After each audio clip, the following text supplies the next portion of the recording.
দেখুন বন্ধুরা, আজকে কাঁচা মাছ পেয়েছি, অল্প নিয়েছি। এটা ইচা মাছ, কেউ চিংড়ি বলে, কেউ ইচা বলে। এটাকে কেটে পরিষ্কার করে নিয়েছি। দেখুন, হলদি মেখে নিয়েছি। এটাকে ওখানে ভাজা করব। আর এখানে নিয়েছি ট্যাংরা মাছ।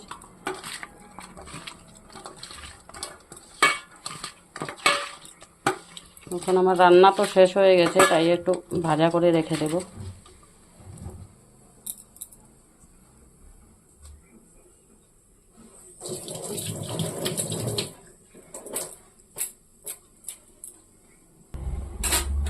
দেখুন বন্ধুরা, তেল গরম করে নিয়েছি।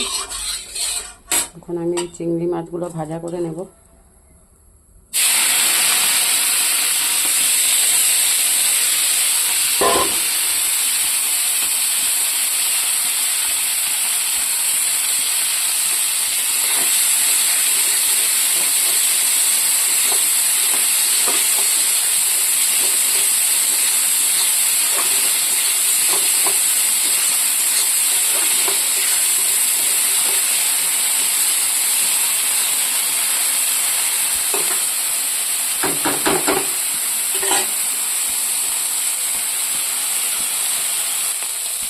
দেখুন বন্ধুরা, ভাজা হয়ে গেছে।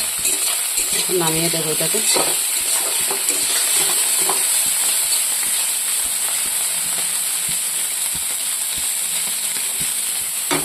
দেখুন দেখতে কীরকম হয়েছে।